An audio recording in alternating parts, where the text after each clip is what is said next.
मुंबईचं आकर्षण वनराणी पुन्हा बंद. तांत्रिक बिघाड झाल्यानं सेवा अखंडित. पर्यटकांकडून संताप नाराजी. मुंबईतील संजय गांधी राष्ट्रीय उद्यानात पर्यटकांसाठी पर्वणी आणि चिमुकल्यांचं आकर्षण असलेली वनराणी टॉय ट्रेन पुन्हा एकदा बंद ठेवण्यात आली आहे. गुजरातहून काही महिन्यांपूर्वी आलेली ही नवीन ट्रेन देखील बंद झाल्यामुळे पर्यटकांमध्ये प्रशासनाविरोधात मोठी नाराजी पाहायला मिळते. गुजरात अहमदाबादमधून ही हिरव्या रंगाची नवीन ट्रेन मागवण्यात आली होती. नवीन ट्रेन बंद पडल्यामुळे ट्रेन बनवणाऱ्या कंपनीचा कामगारावर देखील प्रश्नचिन्ह निर्माण केली जात आहेत. गुजरात अहमदाबादमधून ही हिरव्या रंगाची नवीन ट्रेन मागवण्यात आली होती. नवीन ट्रेन बंद पडल्यामुळे ट्रेन बनवणाऱ्या कंपनीचा कामावर देखील प्रश्नचिन्ह निर्माण झाले.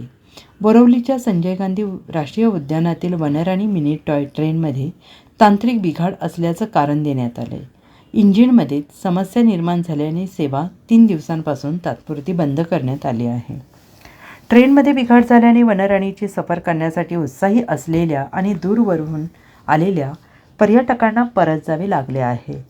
दरम्यान लवकरच वनराणी ट्रेनची सेवा पुन्हा सुरू होण्याची शक्यता असल्याची माहिती उद्यान प्रशासनाकडून देण्यात आली आहे.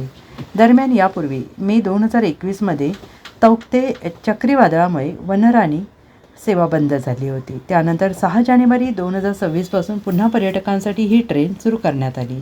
14 मार्च रोजी केंद्रीय मंत्री पियुष गोयल यांच्या हस्ते औपचारिक उद्घाटन करून पर्यटकांसाठी ही ट्रेन सुरू करण्यात आली होती.